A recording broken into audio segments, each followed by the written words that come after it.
إن الحمد لله نحمده ونستعينه ونستغفره ونعوذ بالله من شرور أنفسنا ومن سيئات أعمالنا من يهده الله فلا مضل له ومن يضلل فلا هادي له وأشهد أن لا إله إلا الله وحده لا شريك له وأشهد أن محمدا عبده ورسوله يا أيها الذين آمنوا اتقوا الله حق تقاته ولا تموتن إلا وأنتم مسلمون يا أيها الناس اتقوا ربكم الذي خلقكم من نفس واحدة وخلق منها زوجها وبث منهما رجالا كثيرا ونساء واتقوا الله الذي تساءلون به والأرحام إن الله كان عليكم رقيبا يا أيها الذين آمنوا اتقوا الله وقولوا قولا سديدا يصلح لكم أعمالكم ويغفر لكم ذنوبكم ومن يطع الله ورسوله فقد فاز فوزا عظيما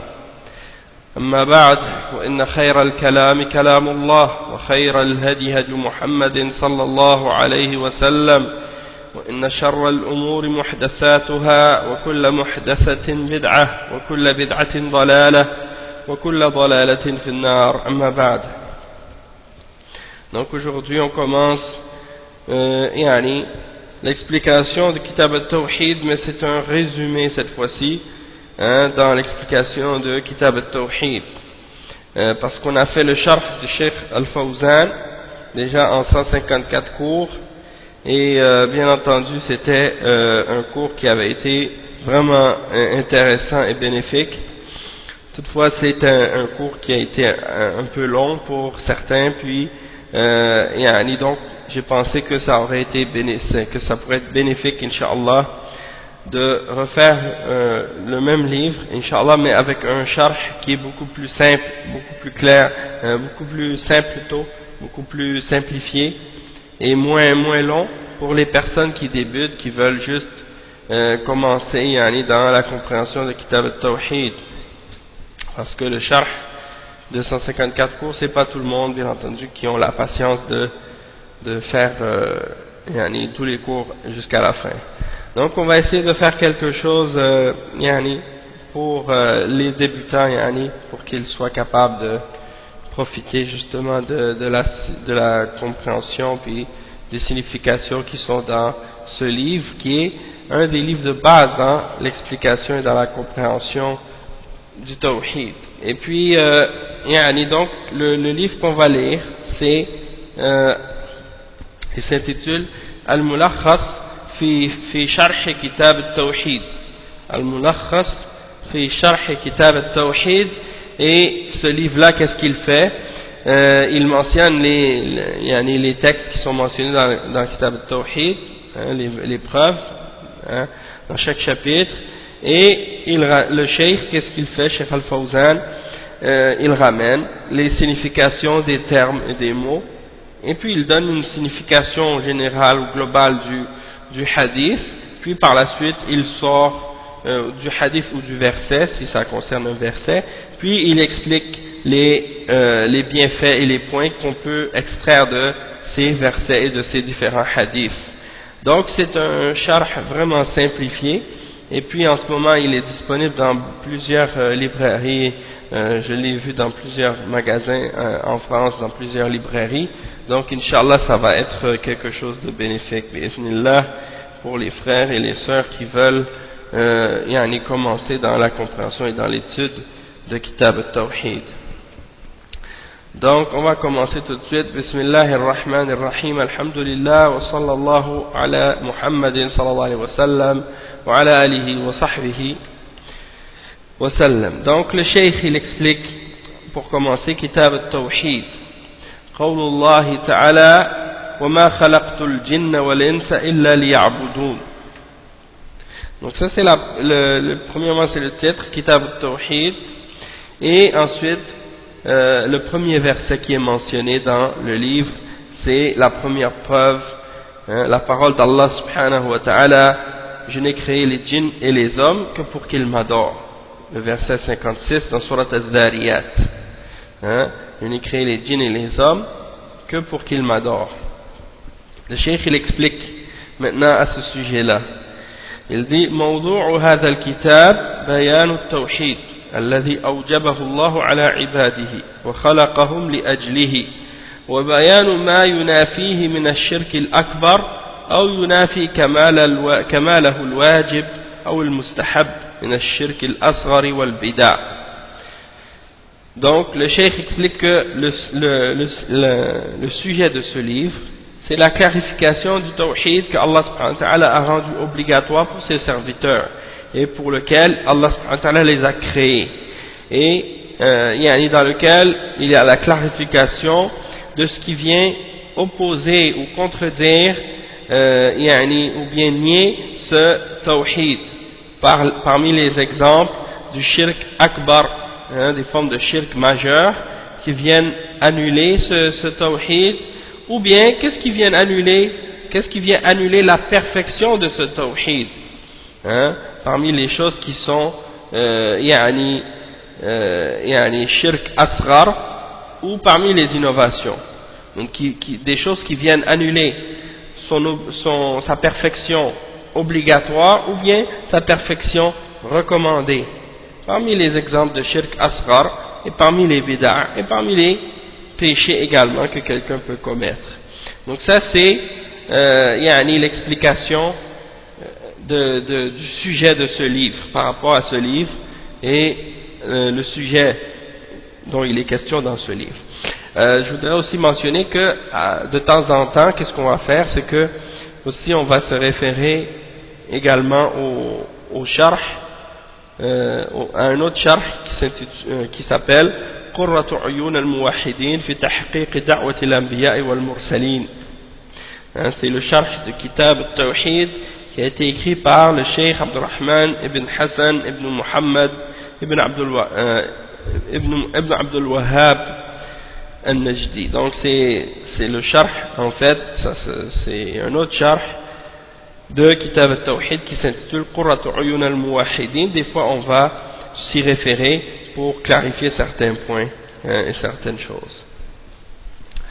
Et donc alhamdulillah, le cheikh explique ensuite, il dit wa ma'na kitab masdaru kataba bima'na jama'a wal kitabatu bil qalam jam'u al huruf wal kalimat. Donc quand on dit le mot kitab en arabe, le cheikh explique que ça vient du verbe kataba, qui signifie jama'a, qui signifie de réunir ou de rassembler. Donc quand on dit d'écrire avec une plume, ça veut dire de réunir des lettres et des mots ensemble. Ensuite, le terme tawhid, le cheikh explique l'origine et sa signification linguistique. Il dit التوحيد مصدره وحده أي جعله واحدا والمراد به هنا إفراد الله بالعبادة. Donc le mot tawhid, ça vient du verbe wahadahu, c'est-à-dire de faire quelque chose, devenir un, d'unifier une chose. Et qu'est-ce qu'on veut dire ici par le terme tawhid? C'est de rendre l'adoration uniquement pour Allah seul. De rendre l'adoration uniquement pour Allah seul. Wa khalaqtu al-khalq huwa ibda'u shay min ghayri aslin wa l'ihtiva'. C'est-à-dire la création. Wa ma khalaqtu al-khalq huwa ibda'u shay. Parce que Allah subhanahu wa ta'ala dit dans le verset وَمَا خَلَقْتُ الْجِنَّ وَالْإِنسَ إِلَّا لِيَعْبُدُونَ. Donc le cheikh explique les termes et les mots qui sont mentionnés dans ce verset. Donc quand Allah subhanahu wa ta'ala il dit وَمَا خَلَقْتُ en arabe c'est al-khalq wa huwa ibda'u shay min ghayri aslin wa l'ihtiva'. Donc le verbe en arabe qu'on utilise pour dire créer, c'est le verbe khalaqa. Et pour dire la création, on utilise le mot al-khalq. Donc, quand Allah dit khalaqtu, c'est-à-dire j'ai créé. Ce qu'il a créé. Il dit je n'ai créé les djinns et les hommes que pour qu'ils m'adorent. Donc la création, c'est quoi? C'est de faire quelque chose qui n'est pas comparable, qui n'a pas d'autre origine. C'est-à-dire que c'est quelque chose qui a été inventé, fabriqué, créé par Allah subhanahu wa ta'ala. Donc le verbe khalaqa, c'est ce que ça veut dire, d'inventer quelque chose de nouveau. liya'budun. Donc Allah subhanahu wa ta'ala dans ce verset là il dit qu'il n'a créé les djinns et les hommes que pour ça, c'est-à-dire que pourquoi? Pour l'adoration, hein, liya'budun, pour qu'ils adorent Allah subhanahu wa ta'ala. Et le cheikh explique la signification du mot ibadah, c'est-à-dire l'adoration en arabe, dans la langue. Il dit al-ibadatu fil lugha at-tadhallul wal-khudu' wa shar'an ismun jami'un lima yuhibbuhu Allah wa yardahu min al-aqwali wal-a'mal al-zahira wal-batina. Donc le cheikh explique que le mot liya'budun, hein, ça vient du terme qu'on utilise en arabe pour désigner l'adoration qui est al-ibadah. Et dans la langue arabe, le mot ibadah, ça signifie at-tadhallul, le fait de s'humilier, le fait de se rabaisser, hein, de s'humilier, de se rabaisser, d'être humble, d'être rempli d'humilité, hein. Donc ça c'est dans la langue arabe. Et dans la signification religieuse du terme ibadah, on dit que c'est un mot qui rassemble tout ce que Allah subhanahu wa ta'ala aime, ou qui réunit, ou qui comprend tout ce que Allah subhanahu wa ta'ala aime et tout ce qu'il a agréé, parmi les paroles et les actions apparentes ou cachées. Ça c'est la signification du terme ibadah dans la langue arabe et dans la religion.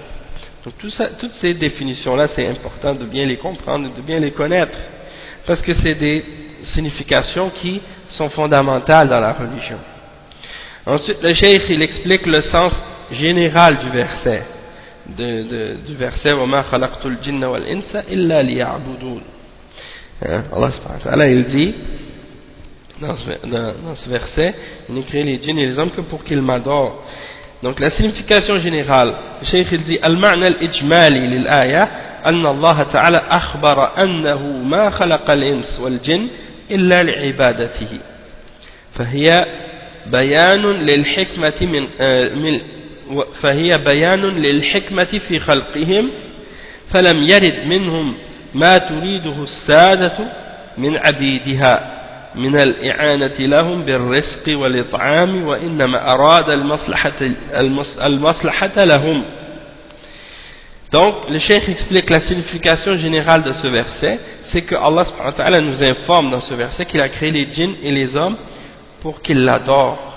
Il nous a créés pour qu'on l'adore, et c'est ça la sagesse derrière la création des djinns et la création des hommes, et que Allah subhanahu wa ta'ala n'a pas voulu, hein, de notre part ce que veulent habituellement les maîtres de leurs esclaves et de leurs serviteurs, c'est-à-dire de l'aide ou de la subsistance ou de la nourriture, hein, contrairement aux maîtres. Allah subhanahu wa ta'ala, aux maîtres dans cette dunya parmi les hommes, lorsqu'ils ont des esclaves, eux qu'est-ce qu'ils veulent de leurs esclaves?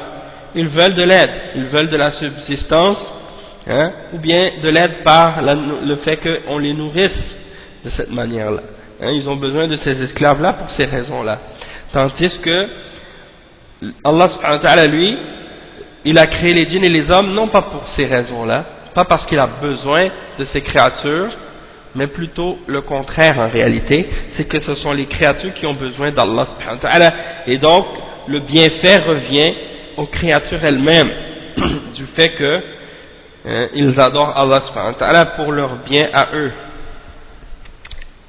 Et ensuite le cheikh dit وَمُنَاسَبَةُ الْآيَةِ لِلْبَابِ أَنَّهَا تَدُلُّ عَلَى وُجُوبِ التَّوْحِيدِ الذي هو إفراد الله بالعبادة لأنه خلق الجن والإنس إلا لأجل ذلك. Donc le cheikh explique que pour quelle raison le cheikh Mohammed ibn Abdul Wahhab a placé ce verset là dans le livre, dans ce chapitre, le Kitab al-Tawhid, c'est parce que ça indique l'obligation du Tawhid,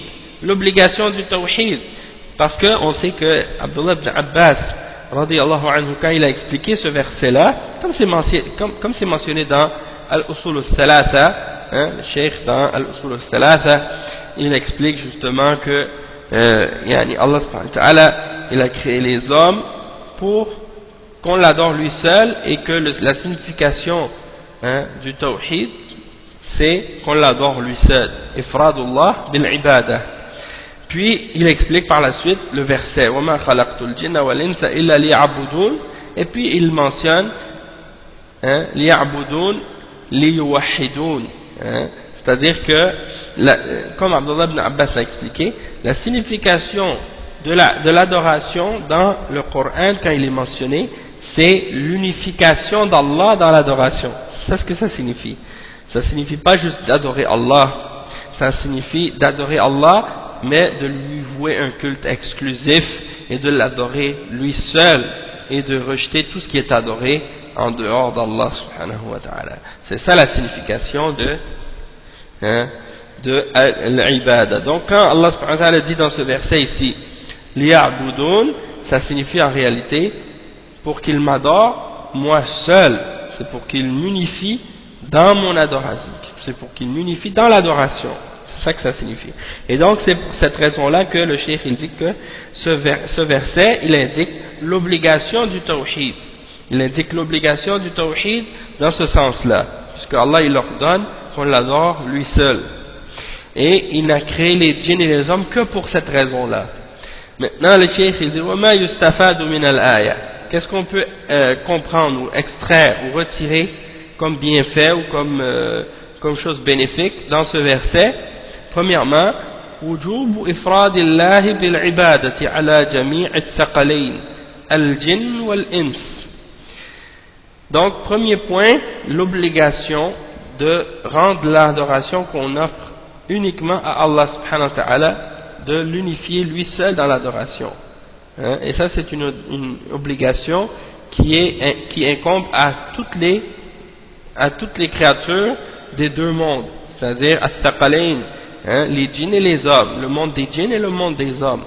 C'est une obligation pour eux d'adorer Allah seul, et de ne rien associer avec lui dans l'adoration. الثاني بيان الحكمة من خلق الجن والإنس, c'est-à-dire qu'on voit ici dans ce verset également la clarification de la sagesse qui existe dans le fait de créer les djinns et les hommes. Allah explique pour quelle raison il les a créés. Et c'est ce qu'on désigne en arabe par al-hikmah, c'est-à-dire la sagesse. Quand on dit la sagesse, ça dit la raison, la raison qui est derrière la création des djinns et des hommes. Pour quelle raison, pour quelle sagesse Allah il les a créés. En arabe c'est al-hikmah. Dans le troisième point, الثالث أن الخالق هو الذي يستحق العبادة دون غيره ممن لا يخلق, ففي هذا رد على عباد الأصنام وغيرها. Donc, le cheikh il dit que le créateur c'est lui qui mérite l'adoration, en dehors de toute autre créature ou en dehors de toute autre chose, parmi les choses qui ne peuvent rien créer. Et ça c'est une réfutation et une réponse aux gens qui adorent les idoles et qui adorent d'autres que les idoles également, qui adorent toutes sortes de choses en dehors d'Allah subhanahu wa ta'ala. Ça vient les réfuter, puisque le seul qui mérite d'être adoré c'est le créateur. Et c'est mentionné dans ce verset-là, puisque Allah il mentionne que c'est lui qui a créé les djinns et les hommes. Donc qui mérite d'être adoré en dehors de lui? Personne. Et il dit وَبَيَانُ غِنَى اللَّهِ subhanahu wa ta'ala, ça c'est le quatrième point, وَبَيَانُ غِنَى اللَّهِ عَنْ خَلْقِهِ وَحَاجَةِ الْخَلْقِ إِلَيْهِ لِأَنَّهُ هُوَ الْخَالِقُ وَهُمْ مَخْلُقُونَ. Donc ça c'est comme point numéro 4, c'est l'explication du fait que Allah subhanahu wa ta'ala il est celui qui est riche par excellence, c'est-à-dire qu'il se suffit à lui-même et il n'a aucun besoin de quoi que ce soit dans sa création, il n'a aucun besoin non plus de sa créature, parce que c'est lui le créateur et eux sont créés. Et ce sont les créatures qui ont besoin de lui.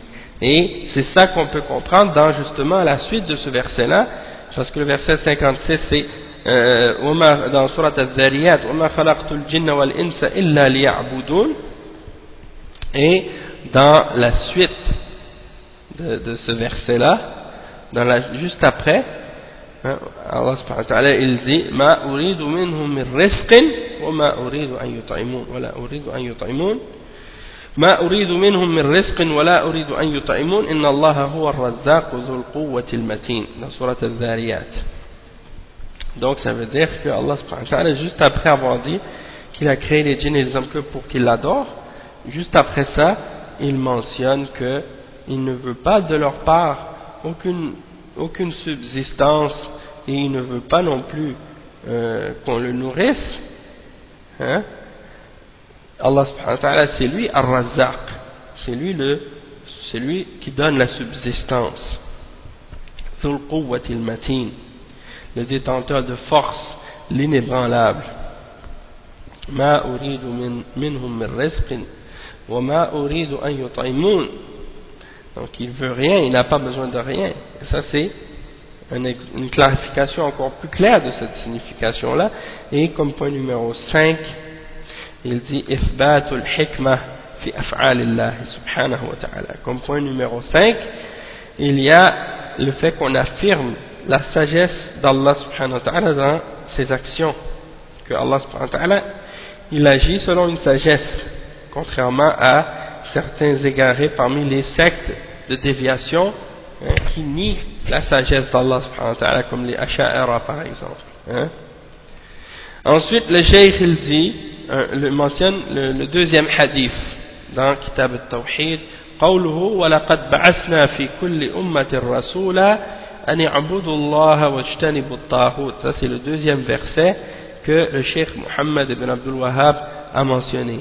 C'est le verset 36 dans Surat al-Nahl, qui signifie nous avons envoyé ou suscité dans chaque nation un messager. Nous avons suscité dans chaque nation un messager pour dire aux gens, pour dire aux hommes, adorez Allah et écartez-vous du Taghut. Adorez Allah et écartez-vous du Taghut. Ça c'est le verset 36 dans Surat al-Nahl. Cheikh il explique, il dit, l'explication maintenant des termes qui sont dans ce verset. Ba'athna, Allah il dit walaqad ba'athna.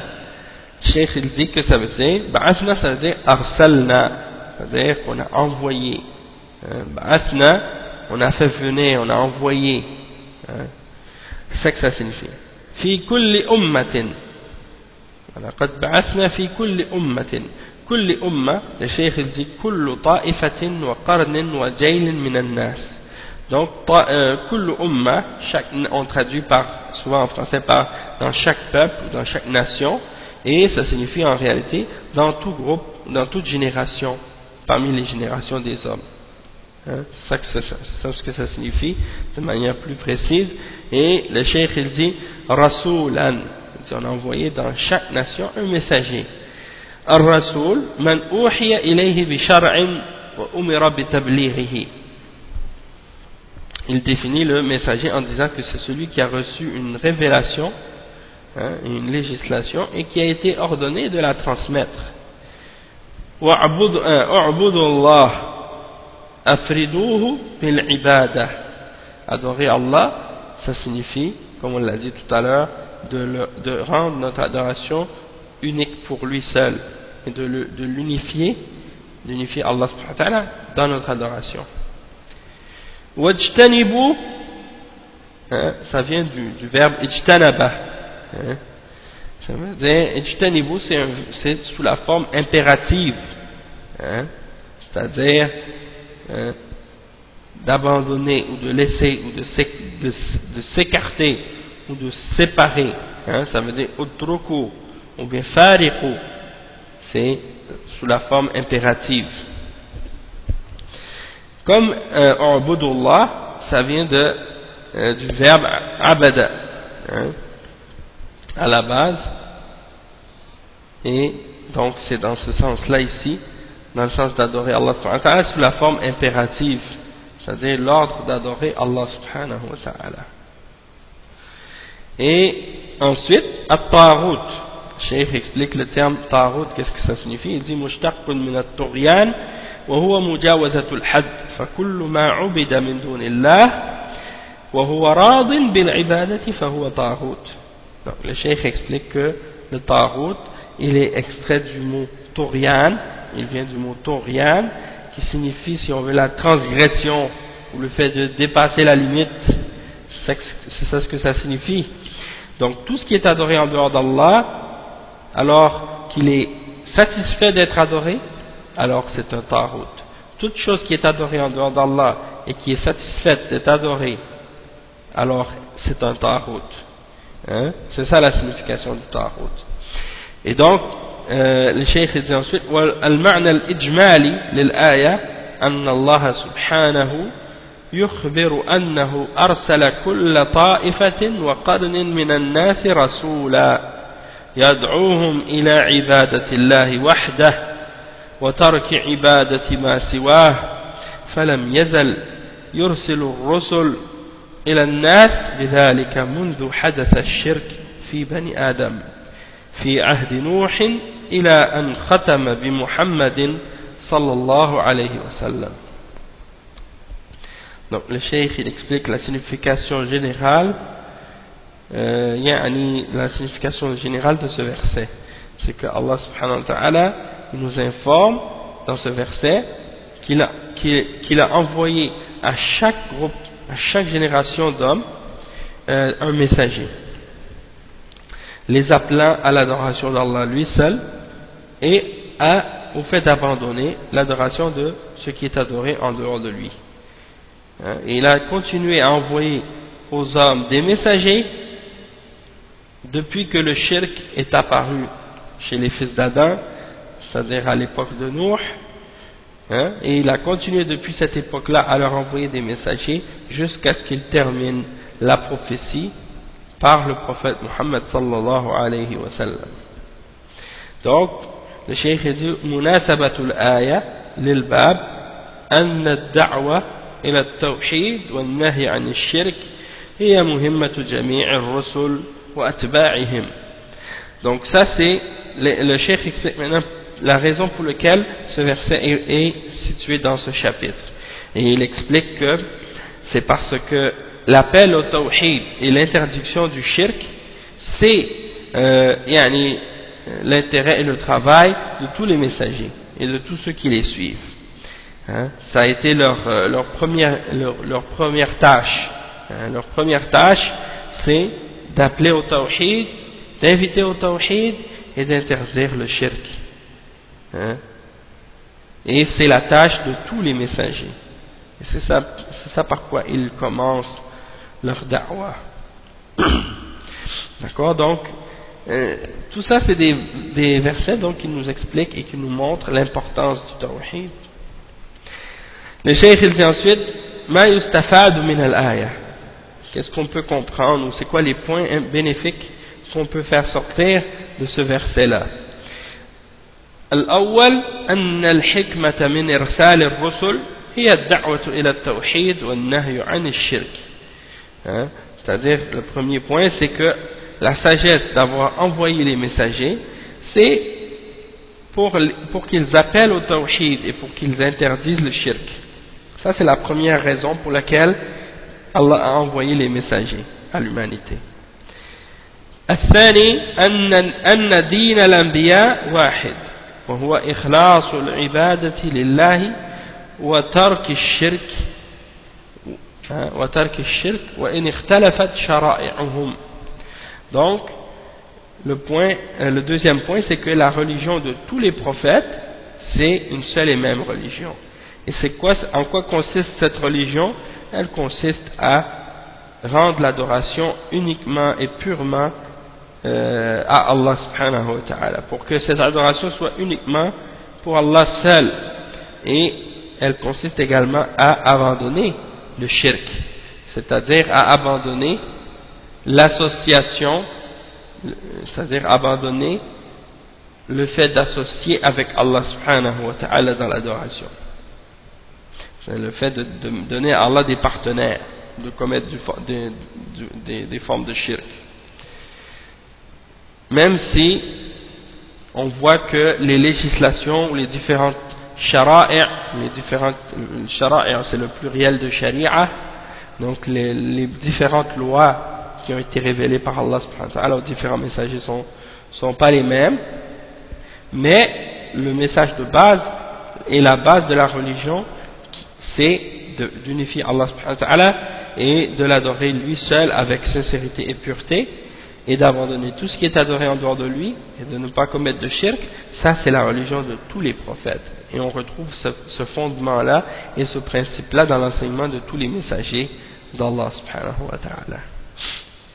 Ensuite, donc, le cheikh il explique, il dit ثالثا,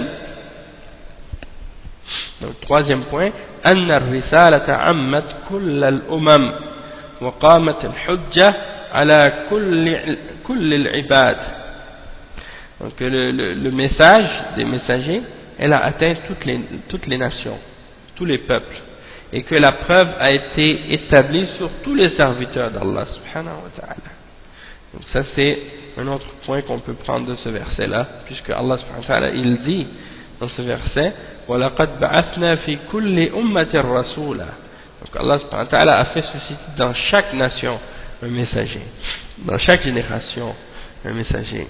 Et ça c'est pour dire que tous les peuples ont reçu un messager.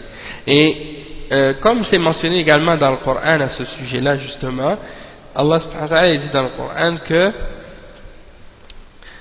il y a des messagers qui sont connus, au sujet desquels Allah subhanahu wa ta'ala a parlé dans le Coran et dans les autres révélations. Toutefois, il y a d'autres messagers au sujet desquels Allah subhanahu wa ta'ala n'a pas parlé.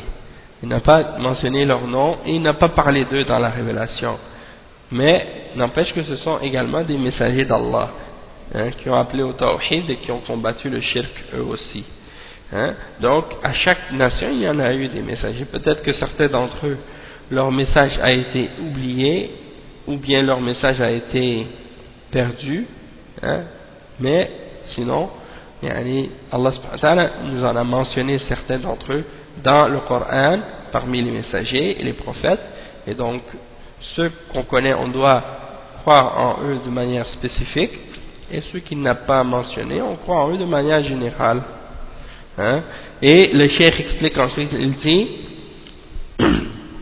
عظم شأن التوحيد, ça c'est le point numéro 4, عظم شأن التوحيد وأنه واجب على جميع الأمم. Donc c'est l'explication de la grande importance du tawhid et du fait que c'est une obligation pour tous les peuples, pour toutes les nations. Donc ça aussi c'est un point important. Et un autre point qu'on peut comprendre par rapport à ce verset là, il dit في الآية ما في لا إله إلا الله من النفي والإثبات فدلت على أنه لا يستقيم التوحيد إلا بهما جميعا وأن النفي المحض ليس بتوحيد والإثبات المحض ليس بتوحيد. Donc le cheikh explique ici un point très important que parfois certains musulmans ignorent ou négligent, c'est que on retrouve dans le verset qu'on vient de lire, le verset 36 dans Surat An-Nahl et dans beaucoup d'autres versets également qu'on va voir par la suite, on voit que ces versets-là, la façon dont ils sont mentionnés, ils renferment la signification du témoignage de la ilaha illallah à l'intérieur. C'est-à-dire que dans leur formulation, ils calquent ou ils reprennent la signification du témoignage de la ilaha illallah. C'est-à-dire que rien ne mérite d'être adoré excepté Allah, du fait que dans le témoignage de la ilaha illallah, il y a l'affirmation, il y a la négation et l'affirmation. La négation, c'est-à-dire la ilaha, c'est-à-dire que rien ne mérite d'être adoré, et l'affirmation par la suite illallah, excepté Allah. Donc on retrouve dans ce verset la même chose, la négation et l'affirmation, parce que Allah subhanahu wa ta'ala il dit an ya'budullah wajtanibu at-taghut. An ya'budullah, c'est équivalent à illallah. Et wajtanibu at-taghut, ça c'est équivalent à la ilaha. D'accord? Donc il y a la négation et l'affirmation. La négation de tout ce qui est adoré en dehors d'Allah et l'affirmation de l'adoration d'Allah seul. Donc le cheikh il dit que donc on voit que le tawhid il ne peut être établi que si il comprend ces deux bases et ces deux points, ces deux piliers ensemble, la négation et l'affirmation ensemble. Le cheikh dit que si tu mets uniquement la négation, il n'y a pas de tawhid, et si tu mets uniquement l'affirmation, il n'y a pas de tawhid. Il faut que l'affirmation et la négation soient les deux ensemble pour que ce soit du tawhid.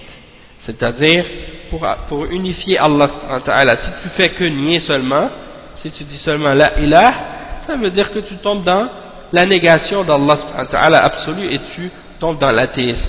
Tu nies Allah subhanahu wa ta'ala.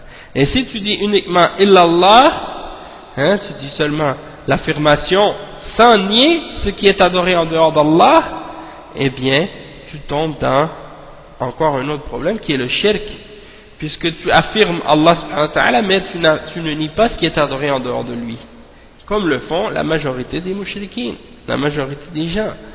Ils adorent Allah subhanahu wa ta'ala, mais ils adorent d'autres avec lui en même temps. Et ça, c'est du shirk. Et ça, c'est pas valable. Si quelqu'un fait ça, c'est pas correct et c'est pas valable. Son adoration, son tawhid, pour qu'il soit valable, il faut qu'il soit accompagné de ces deux choses ensemble, l'affirmation et la négation. D'accord?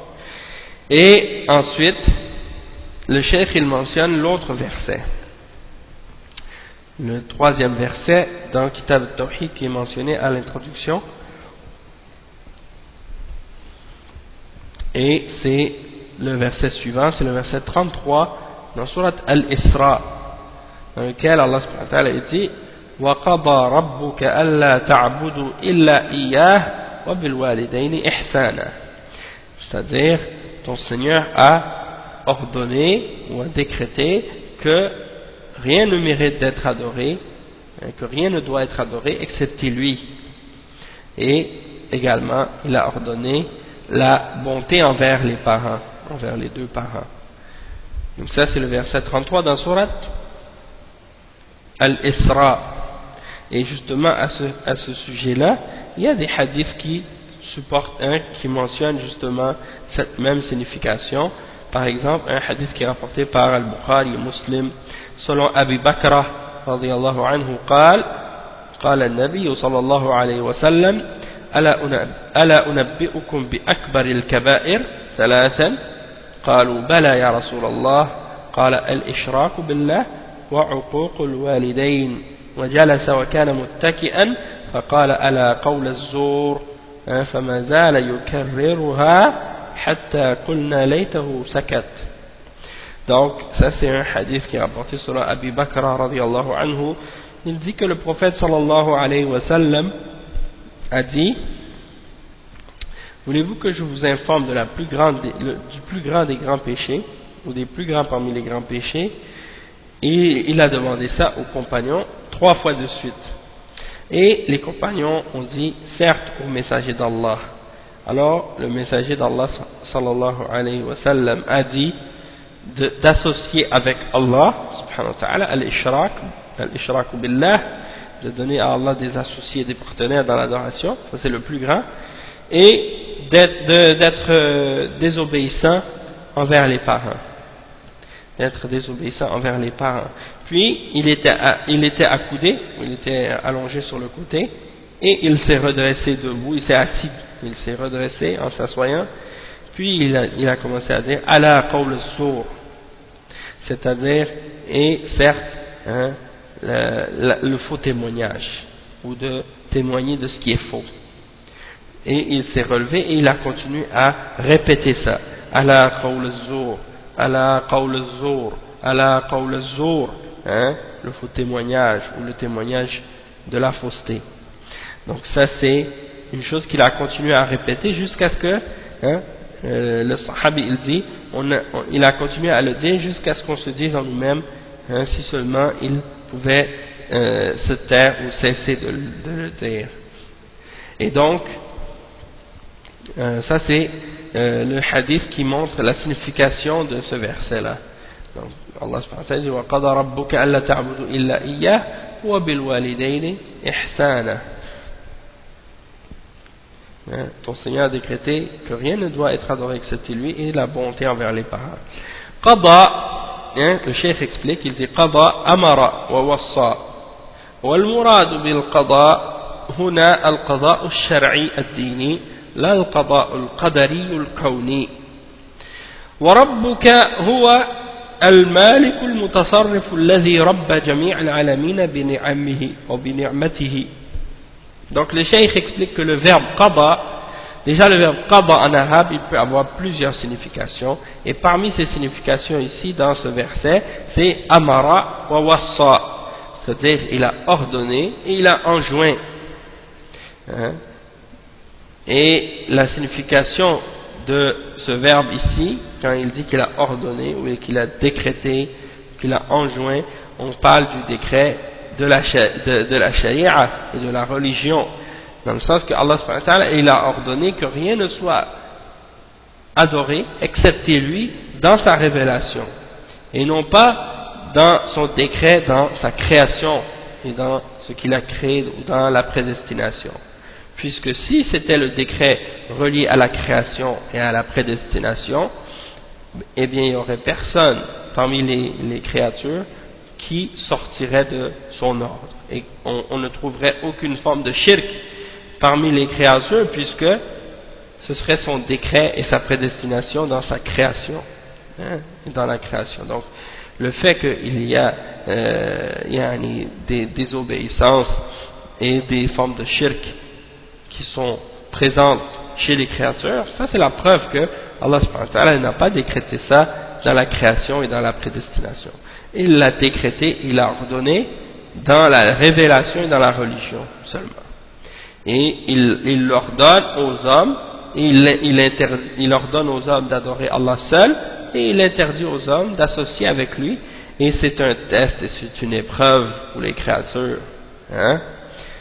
Certains tombent dans le shirk et commettent le shirk et appellent au shirk et combattent le tawhid, tandis que d'autres appellent au tawhid et combattent pour le tawhid et luttent pour le tawhid et appliquent le tawhid. Et Allah subhanahu wa ta'ala a voulu ça, qu'il y ait une épreuve, qu'il y ait un test dans la création. Ensuite le cheikh explique, il dit Rabbuka wa qada Rabbuka. Qu'est-ce que ça signifie Rabb? Le cheikh dit Ar-Rabb huwa al-Malik al-Mutasarrif alladhi rabba jami' al-alamin bi ni'matihi. Donc le terme Ar-Rabb, c'est Al-Malik al-Mutasarrif, c'est le roi, le maître, celui qui possède tout et qui contrôle tout dans l'univers. C'est celui qui a fait toute chose, c'est celui qui a élevé toute chose et qui crée toute chose et qui s'occupe de toute chose dans l'univers par sa grâce. D'accord? Donc Ar-Rabb, c'est ça que ça signifie. Le terme Rabb en arabe, c'est ce que ça signifie. Et souvent quand les ulama expliquent justement Ar-Rabb, ils mentionnent les attributs et les noms qui sont reliés à ce nom-là. Parce que Ar-Rabb, ça implique Al-Khaliq, c'est-à-dire ça implique également que c'est celui qui crée tout, celui qui fait vivre et qui fait mourir, c'est lui qui donne la subsistance et le risque, c'est lui qui a le contrôle de toutes choses dans l'univers. Donc tout ça c'est des choses qui sont reliées au nom d'Allah subhanahu wa ta'ala lorsqu'on dit qu'il est Ar-Rabb. Et c'est pour ça que les ulama ils expliquent, quand ils expliquent le tawhid, ils clarifient que le tawhid il est divisé en trois catégories: tawhid al-rububiyyah, wa tawhid al-uluhiyyah, wa tawhid al-asma'i wa sifat. Tawhid al-rububiyyah, c'est l'unicité d'Allah subhanahu wa ta'ala dans la souveraineté d'Allah subhanahu wa ta'ala. On unifie Allah dans la souveraineté, dans le sens qu'on dit que c'est seulement Allah, c'est Allah seul qui a créé tout qui est dans l'univers. Il n'y a pas d'autre qui crée avec lui. C'est Allah seul qui a le contrôle de tout ce qui se produit dans l'univers. Il n'y a personne qui partage quoi que ce soit dans le royaume d'Allah subhanahu wa ta'ala avec Allah. Il n'y a personne qui partage avec lui quoi que ce soit dans le contrôle de l'univers. Même pas un atome. D'accord? Donc tout ce qui existe, c'est Allah seul qui en est le maître et c'est lui seul qui le contrôle. Et c'est lui seul qui fait vivre et qui fait mourir et c'est lui seul qui donne la subsistance et c'est lui qui fait tout ce qui se produit dans l'univers, c'est lui qui le contrôle. Il n'y a rien qui sort de sa volonté et de sa puissance. Donc ça c'est Ar-Rabb, hein, le fait qu'on croit que en Allah subhanahu wa ta'ala qu'il est le maître de tout, le maître absolu de toutes choses. Donc ça c'est ce qu'on appelle Tawhid Ar-Rububiyyah. Puis ensuite il y a Tawhid Al-Ibad ou bien Tawhid Al-Uluhiyyah. Ça veut dire l'unicité d'Allah dans l'adoration. Et ça veut dire qu'on doit vouer notre adoration et notre culte uniquement pour Allah seul. Et on ne doit rien offrir à autre que à Allah. On n'a pas le droit d'offrir une adoration à autre que à Allah subhanahu wa ta'ala. Et si quelqu'un offre une forme quelconque d'adoration à autre que Allah subhanahu wa ta'ala, alors à partir de ce moment-là, c'est un mushrik. Et il a commis un acte de shirk. Parce que le shirk c'est quoi? Le shirk c'est de donner ou d'offrir à autre que à Allah subhanahu wa ta'ala un acte d'adoration. Et une adoration, comme on l'a expliqué, c'est toutes les paroles et les actions qui sont apparentes ou cachées, et parmi les actes qui sont agréés d'Allah subhanahu wa ta'ala ou que Allah aime. Donc tout acte qu'on fait parmi ces actions-là et qu'on offre à autre que à Allah subhanahu wa ta'ala, peu importe à qui on l'offre, que ce soit un prophète ou un ange ou un saint ou une tombe, hein, ou un arbre ou une pierre ou une étoile ou la lune ou le soleil, hein, ou un homme qui est vivant ou mort, hein, ou une statue, peu importe à qui on offre cette adoration-là, ou un ange. Et si quelqu'un offre un acte d'adoration à autre que à Allah subhanahu wa ta'ala, donc il est tombé dans le shirk. Et ça c'est ce qu'on appelle le shirk dans l'uluhiyya, ou bien dans l'adoration. Et le livre qu'on étudie en ce moment, Kitab al-Tawhid, c'est un livre qui se concentre sur cet aspect-là du Tawhid, c'est-à-dire le Tawhid dans l'unicité d'Allah, dans l'adoration. Tawhid, l'unicité d'Allah dans l'adoration en particulier. C'est sûr qu'il y a des aspects qui traitent également de Tawhid dans les noms et dans les attributs d'Allah également, et quelques aspects également qui ont rapport avec Ar-Rububiyyah, mais sinon en grande partie c'est pour expliquer le Tawhid dans l'adoration d'Allah subhanahu wa ta'ala. D'accord?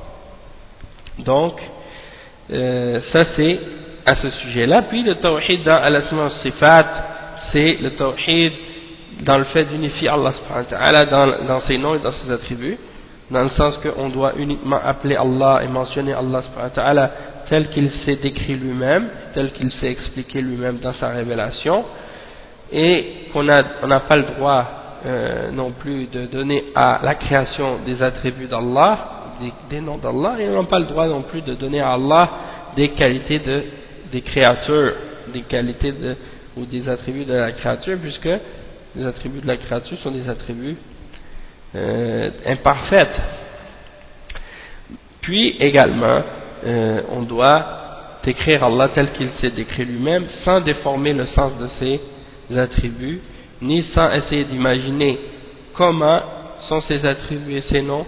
Donc il faut affirmer les attributs d'Allah tels qu'elles sont, et on les attribue tels qu'elles sont mentionnées dans la révélation, sans les déformer de leur sens réel, et non plus sans faire de ressemblance entre Allah et sa création. Puis et en même temps également sans chercher à comprendre le comment, ou comment sont les attributs d'Allah, ou essayer de les imaginer.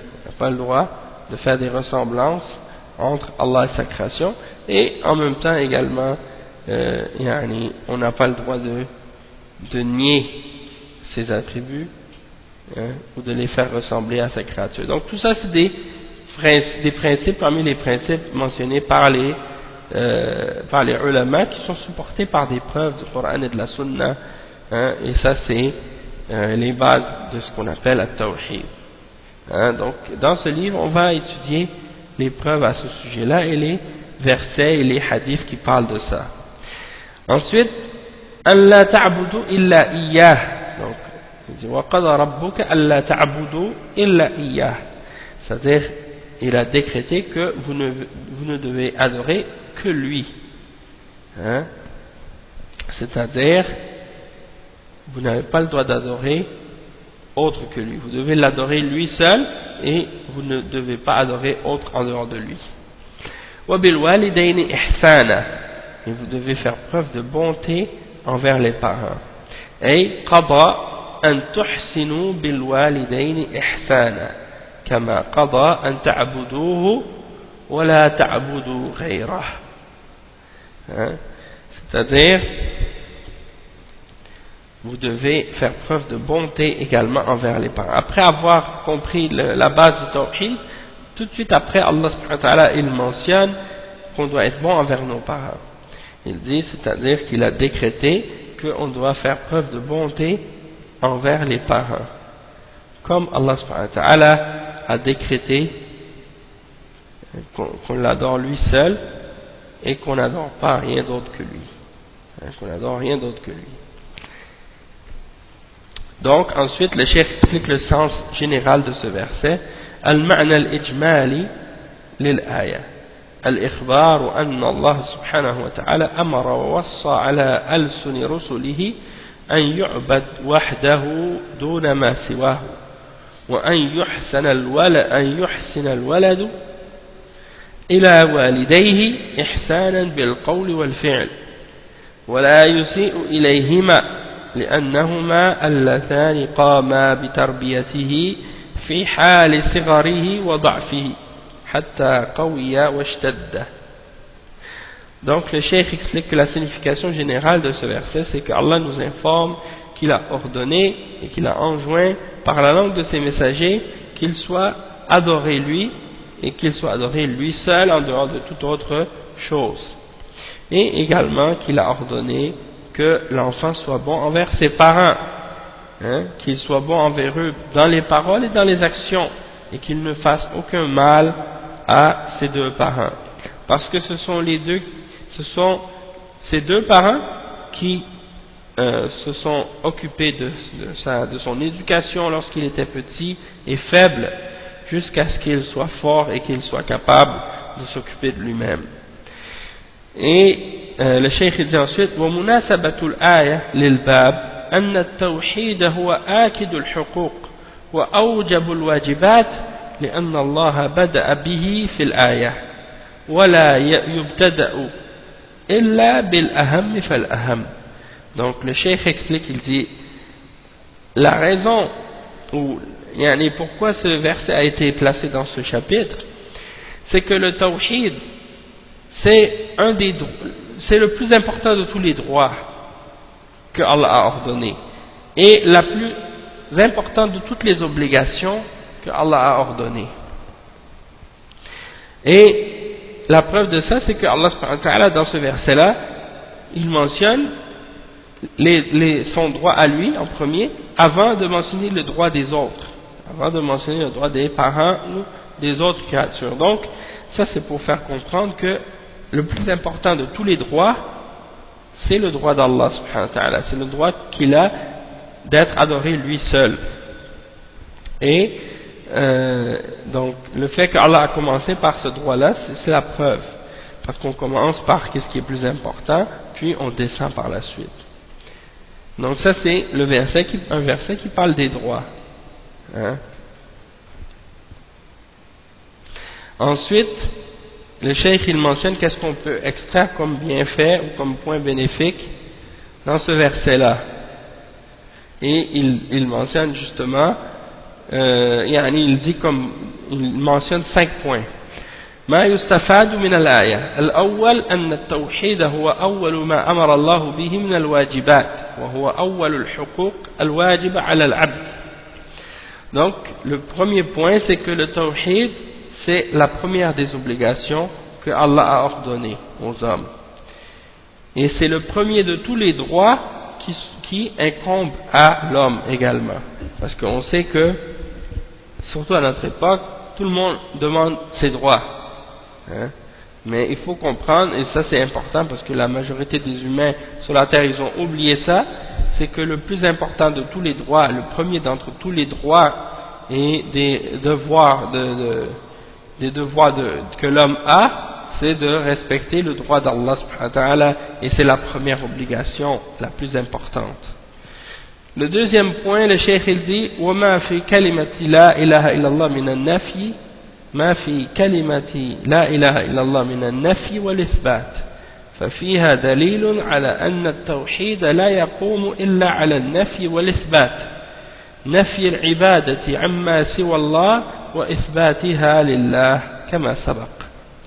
Donc le cheikh il dit ce qu'il y a dans la parole de la ilaha illallah comme négation et comme affirmation. Il y a dans donc ce témoignage là, dans ces deux paroles, hein, dans cette parole, mais dans cette négation et dans cette affirmation, une preuve que le tawhid ne peut être établi qu'avec ces deux choses, c'est-à-dire la négation et l'affirmation. La négation de ce qui est adoré en dehors d'Allah et l'affirmation qu'elle doit être uniquement pour Allah seul, comme on l'a expliqué dans le verset précédent. Hein? Donc la ilaha illallah, il comprend les deux, la négation et l'affirmation, et il n'y a pas de tawhid sans que ces deux-là soient présents. Hein? Parce qu'il y en a aujourd'hui qui font la parole de la ilaha illallah, ils pensent que c'est uniquement une affirmation. Hein? Ça c'est une mauvaise compréhension qu'ils ont du tawhid, et on aura des occasions de le mentionner à travers l'explication des différents versets et dans les différents chapitres, incha'Allah. Ensuite il dit الثالث عظمة حق الوالدين حيث عطف حقهما على حقه وجاء في المرتبة الثانية. Donc le point numéro 3, la grandeur des droits des deux parents, la grandeur que font les deux parents sur nous, du fait que Allah subhanahu wa ta'ala a rattaché le droit que les deux parents ont à son droit à lui. Il l'a mentionné tout de suite après, hein? Donc c'est comme si pour mentionner que le droit des parents il vient en deuxième rang après le droit d'Allah subhanahu wa ta'ala. Et ça montre la grandeur de l'importance la grandeur de l'importance du droit qu'ont les parents sur nous et du grand devoir qu'on a envers eux. Le point numéro 4, وجوب الإحسان إلى الوالدين وجوب الإحسان إلى الوالدين بجميع أنواع الإحسان وأنه لم يخص نوعا دون نوع, c'est-à-dire l'obligation de faire preuve de bonté envers les deux parents. Et ça comprend toutes les différentes formes de bonté. Parce que Allah subhanahu wa ta'ala n'a pas exclu ou n'a pas précisé une sorte de bonté par rapport à une autre. Donc il n'a pas spécifié quelle sorte de bonté. Donc ça veut dire que c'est général et qu'on doit inclure toutes les formes de bonté ensemble par rapport à ce verset-là. Puis on va mentionner encore un autre verset et on va s'arrêter à ce verset-là pour aujourd'hui parce qu'on ne veut pas faire les cours trop longs. Inch'Allah on va faire les cours d'1 heure, Inch'Allah, pour faciliter. Donc c'est le verset 36 dans Surat An-Nisa, قوله واعبدوا الله ولا تشركوا به شيئا, c'est-à-dire adorer Allah et n'associer rien avec lui. verset 36 dans Surat An-Nisa. Le Cheikh il dit لا تشركوا أي اتركوا الشرك وهو تسوية غير الله بالله فيما هو من خصائص الله. Donc ça c'est une autre définition du terme shirk que le Cheikh il mentionne ici. Il dit ولا تشركوا اعبدوا الله, adorez Allah, ولا تشركوا. Allah subhanahu wa ta'ala il interdit le shirk ici. ولا تشركوا, ça vient du verbe arabe ashraka yushriku, c'est-à-dire de donner un partenaire, et ici le cheikh il explique, il dit ça c'est l'interdiction de commettre le shirk, d'associer ou de donner des partenaires à Allah subhanahu wa ta'ala dans l'adoration ou dans d'autres parmi les aspects, parce qu'on peut faire, il peut y avoir le shirk dans l'adoration, mais de manière plus générale le shirk ne se limite pas seulement au shirk dans l'adoration, même si c'est la forme de shirk qui est la plus courante. Le shirk dans l'adoration c'est la plus courante, mais il peut y avoir également d'autres formes de shirk, comme le shirk dans les noms et dans les attributs d'Allah, ou bien dans également la rububiyya, le shirk dans la souveraineté d'Allah, comme le font certains parmi les mushrikines aujourd'hui, qui offrent à des créatures des attributs d'Allah ou qui qualifient des créatures en leur attribuant des caractéristiques divines. Ça c'est des formes de shirk dans al-rububiyya et dans al-asma wa sifat. Donc le cheikh, quand il explique ici le fait que Allah interdise le shirk, il dit wala tushriku bihi shay'a, il dit donc al-shirk, utruku shirk, abandonner le shirk, et c'est-à-dire de ne pas donner à Allah des égaux, de ne rien rendre équivalent ou égal à Allah subhanahu wa ta'ala. Donc il explique que celui qui fait du shirk avec Allah, c'est celui qui met autre que Allah à égalité avec lui dans ce qui fait partie de ses particularités et de ses caractéristiques spécifiques, dans les caractéristiques et dans les choses qui sont particulières à Allah. Donc celui qui met à égalité avec Allah autre que Allah dans ce qui est spécifique à Allah, il a commis du shirk, que ce soit dans l'adoration, que ce soit dans la souveraineté, que ce soit dans les noms et dans ses attributs. D'accord? Donc ça c'est une autre définition plus vaste ou plus large du terme shirk. هو تسوية غير الله بالله فيما هو من خصائص الله. Donc ça c'est la définition, une autre définition du shirk qui est une définition plus large. هو تسوية غير الله بالله فيما هو من خصائص الله. D'accord? C'est de mettre à égalité avec Allah d'autres que Allah dans ce qui est spécifique à Allah subhanahu wa ta'ala. Et il dit voilà tushriku bihi shay'a, n'associez avec lui, n'associez rien avec lui. Donc shay'an, ça veut dire c'est une chose qui est indéfinie, ça veut dire ça peut être n'importe quoi qui est associé avec Allah. Allah nous interdit d'associer quoi que ce soit avec lui, peu importe ce que c'est, que ce soit petit ou grand. Fata'ummu shirk kabirahu wa saghirahu. Et donc ça implique toutes les catégories de shirk, que ce soit grand ou que ce soit petit. Donc ça c'est important de le comprendre. Et il dit والمعنى الإجمالي للآية يأمر الله سبحانه وتعالى عباده بعبادته وحده لا شريك له وينهاهم عن الشرك ولم يخص نوعا من أنواع العبادة ولا دعاء ولا صلاة لا دعاء ولا صلاة ولا غيرهما ليعم الأمر جميع أنواع العبادة ولم يخص نوعا من أنواع الشرك ليعم النهي جميع أنواع الشرك. Donc le cheikh explique ici que la signification générale, globale du verset, c'est que Allah ordonne qu'on l'adore, lui seul, et qu'on ne lui donne aucun partenaire. Et il interdit qu'on commette le shirk avec lui. Et il n'a pas spécifié une forme quelconque d'adoration parmi les formes d'adoration, c'est-à-dire il n'a pas spécifié que ce soit d'associer Allah par une forme quelconque d'adoration qu'on offre à autre que Allah, comme la salat ou le dua ou autre. Non, il a mentionné ça de manière générale pour que ça englobe toutes les différentes catégories d'adoration, et pour dire qu'on ne doit rien offrir de ces formes d'adoration à autre que à Allah, et en même temps il n'a pas spécifié non plus une forme quelconque parmi les formes de shirk pour que ça englobe l'interdiction de toutes les différentes catégories de shirk.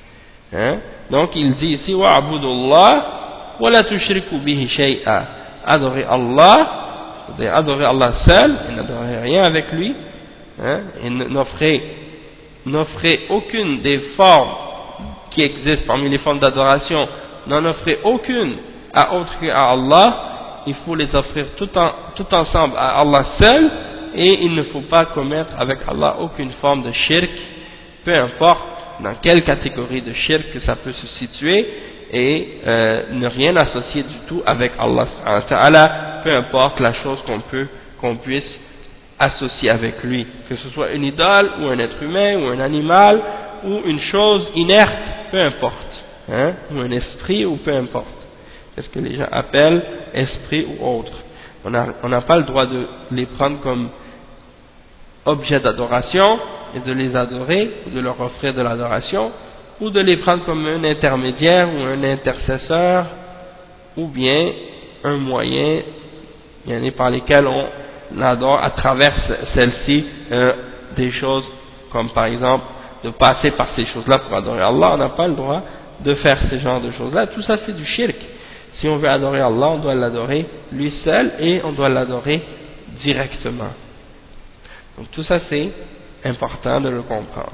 Et مناسبة الآية للباب أنها ابتدأت بالأمر بالتوحيد والنهي عن الشرك، ففيها تفسير التوحيد بأنه عبادة الله وحده وترك الشرك. Donc le point qu'on remarque c'est-à-dire pourquoi ce verset est cité dans ce chapitre, c'est qu'il commence par ordonner le tawhid, d'adorer Allah, et d'interdire le shirk par la suite. Il interdit le shirk par la suite. Et donc, ça c'est pour faire comprendre que c'est l'explication du tawhid. Et que le tawhid c'est quoi? C'est d'adorer Allah seul et d'abandonner le shirk. D'accord? Et qu'est-ce qu'on peut comprendre, qu'est-ce qu'on peut retirer de ce verset? Premièrement, الأول وجوب إفراد الله بالعبادة، أن الله أمر بذلك أولا فهو آكد الواجبات. Premièrement, l'obligation d'unifier Allah subhanahu wa ta'ala par notre adoration, d'adorer Allah seul. Et pourquoi? Parce que c'est la première chose qu'Allah a ordonnée, et c'est la plus certaine de toutes les obligations. Deuxièmement, ثانيا تحريم الشرك لأن الله نهى عنه فهو أشد المحرمات. Donc deuxièmement, l'interdiction du shirk, parce que Allah subhanahu wa ta'ala l'a interdit. Donc c'est la plus sévère de toutes les interdictions dans l'islam. Il n'y a pas de chose interdite en islam qui est plus grave, qui est plus sérieuse et qui est plus sévère que l'interdiction du shirk. ثالثا أن اجتناب الشرك شرط لصحة العبادة لأن الله قرن الأمر بالعبادة بالنهي عن الشرك.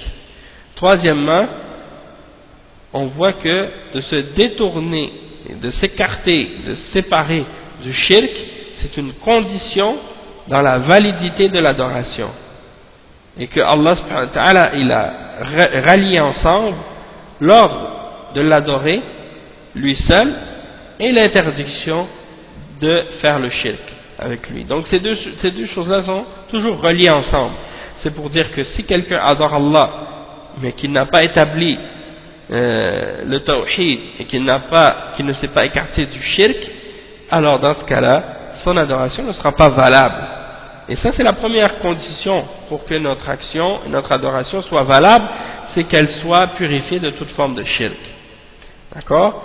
Et quatrièmement, رابعا أن الشرك حرام قليله وكثيره كبيره وصغيره لأن كلمة شيئا نكرة في سياق النهي فتعم كل ذلك. Le cheikh il dit que quatrième point qu'on peut tirer de ce verset, c'est que le shirk il est haram, que ce soit peu, que ce soit beaucoup, que ce soit grand ou que ce soit petit, peu importe la catégorie de shirk, il est tout considéré comme étant haram, parce que on voit que le terme qui est employé dans le verset, c'est un terme d'interdiction indéfinie, interdiction de l'indéfini, et ça implique un sens qui est global et général. C'est-à-dire que lorsque Allah interdit quelque chose de manière qui est indéfinie, c'est-à-dire il interdit une chose mais de manière indéfinie et générale, ça veut dire que c'est toutes les différentes catégories et différentes manifestations de cette chose-là qui sont interdites, et non pas une en particulier seulement. Et cinquièmement, cinquième point, أنه لا يجوز خامسا أنه لا يجوز أن يشرك مع الله أحد في عبادته لا ملك مقرب ولا نبي ولا صالح من الأولياء ولا صنم لأن كلمة شيئا عامة. Donc cinquième point, le cheikh il dit il n'est pas permis d'associer avec Allah quoi que ce soit ou quiconque dans son adoration, peu importe que ce soit un ange ou un prophète ou un homme pieux ou un saint ou une idole ou une statue, parce que le terme shay'an ça implique quelque chose de général, c'est-à-dire c'est général. Quand Allah dit et n'associez rien, ça implique peu importe la chose, ça veut dire peu importe la chose qui peut être adorée en dehors d'Allah, on ne doit pas l'adorer, et on n'a pas le droit de faire de shirk avec Allah subhanahu wa ta'ala en associant quelque chose, une chose quelconque, peu importe qu'est-ce que cette chose là peut être, sans que ce soit spécifié, mais ça implique toutes les différentes choses qui peuvent être associées avec Allah subhanahu wa ta'ala dans l'adoration, comme on le constate dans l'adoration des mushrikines dans le monde. Quand ils adorent d'autres avec Allah, ils adorent toutes sortes de choses en dehors d'Allah subhanahu wa ta'ala, et il n'y a pas de limite au shirk qu'ils commettent. Ils adorent même des milliers de créatures en dehors d'Allah subhanahu wa ta'ala, comme on le voit en Inde et comme on le voit également ailleurs dans d'autres pays. Donc on va s'arrêter ici Inch'Allah pour aujourd'hui, et puis on continuera ce cours Inch'Allah demain bi'idhnillah. سبحانك اللهم وبحمدك أشهد أن لا إله إلا أنت أستغفرك وأتوب إليه. بارك الله فيكم وجزاكم الله خيرا والسلام عليكم ورحمة الله وبركاته.